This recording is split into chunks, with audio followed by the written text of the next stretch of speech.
On ouvre à présent notre chronique BD. Aujourd'hui, nous recevons l'artiste, chanteuse et humoriste J.E. Drey, auteur aussi de La boîte de petits pois, paru aux éditions Delcourt. Les dessins sont signés Olière. Bonjour, merci d'être avec nous. Votre BD raconte l'histoire de votre famille, de votre enfance.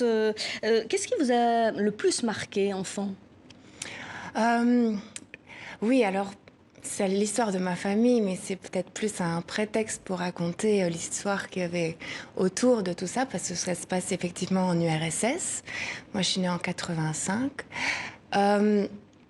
Et l'histoire commence bien avant, lorsque ma mère était enfant. Et ce qui m'a marqué, moi, petite, je dirais que ce qui m'a le plus marqué, c'est tout ce que j'ai découvert une fois partie de là-bas, quoi, une fois arrivée en France. Alors, votre oncle se fait arrêter par le KGB, il est envoyé au goulag. Pourquoi? De quoi est-il accusé? Il s'est fait arrêter à 17 ans pour dissidence. Voilà, parce qu'avec des copains, ils avaient créé un petit groupe, ils étaient 5-6 et ils faisaient des petites affiches qui collaient dans la rue pour dire ouais, c'est nul, des trucs comme ça. Et combien de temps il est resté Et il est resté 5 ans. Alors, vous racontez avec humour que la première fois que votre père a invité votre mère chez lui, elle a vu son futur beau-frère manger des petits pois et qu'elle s'est alors évanouie. La boîte de petits pois, je le rappelle, c'est le titre de votre BD. Alors, vous avez une passion pour les petits pois? Je crois que tous les gens de l'ancien bloc de l'Est auront pour toujours une passion pour les petits pois en boîte. En plus, pour quelle raison? Parce que c'était vraiment le mets le plus rare, quoi. Il n'y en avait pas, il y avait une boîte par famille et par an, et on gardait cette boîte de petits pois en conserve pour c'est un symbole de richesse? Oui, enfin, de richesse, je ne sais pas, mais en tout cas, le symbole de quelque chose de très, très rare, quoi, en tout cas. Et voilà, et qui, aujourd'hui... raconte un petit peu tout ce qui manquait, quoi, je pense. Alors, votre mère apprenait le français, même si se rendre en France à l'époque était vraiment inenvisageable. Alors, racontez-nous cette anecdote.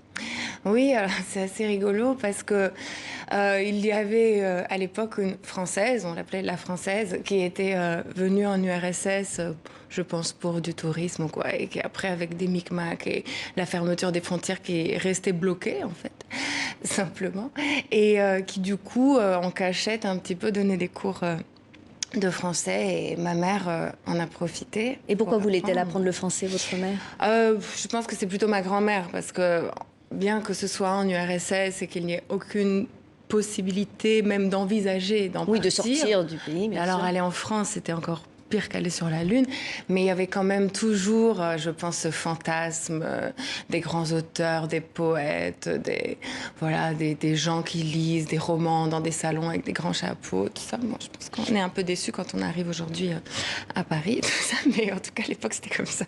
Alors pour vous, le français, c'est votre langue d'adoption. Vous chantez d'ailleurs en français. Quel est votre rapport avec cette langue? C'est une langue que j'ai apprise plus tard. Donc je pense que comme toutes les langues qui sont nôtres aujourd'hui, mais qui ne sont pas maternelles, il y a un rapport forcément un petit peu particulier. On la manie peut-être avec plus de précaution, peut-être comme si on avait un devoir, d'être plus ou moins... toujours un peu irréprochable, enfin des choses comme ça. Mais puis c'est une langue surtout que je trouve tellement riche, par exemple par rapport au lituanien.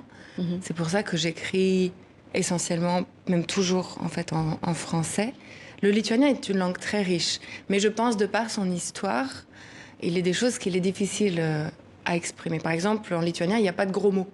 Ça n'existe pas. Bon, ça n'existe pas. Si on va insulter quelqu'un, on le traite de crapaud baveux ou de cheval galeux. Et en France, je pense aussi, de par toute cette histoire culturelle d'expression et de liberté d'expression, dans l'humour noir, la satire, la caricature, et il y a 1000 manières de raconter quelque chose. Alors vous êtes aussi une chanteuse de talent, vous avez sorti plusieurs albums, on fait tous caca, le ton est drôle, grinçant. Il y a aussi Grand-mère, le second degré, c'est votre arme? Je pense que c'est une manière assez, pour moi, pratique en tout cas, peut-être d'aborder des sujets qui sont un peu difficiles d'accès, sans la distance de l'humour. Ouais, je pense. Et c'est le titre de votre dernier album. Grand-mère, c'est une chanson. C'est une chanson. Et que raconte-t-elle? Donc, vous parlez de votre grand-mère. Je l'ai écoutée avec beaucoup d'attention. Je parle de ma grand-mère et je dis qu'à un moment, il est temps que tu meurs, grand-mère. Grand-mère, il est temps, quoi. Ouais, je pense. Ouais. Bon, alors évidemment, c'est un peu rigolo et c'est bien que les gens en rigolent parce que je pense que plus c'est pire et plus il faut rire. Mais surtout, il faut parler des choses. Alors avec humour, c'est plus facile d'en parler. Mais il faut avec humour, c'est beaucoup plus facile. Vous avez raison. Merci beaucoup pour cet entretien.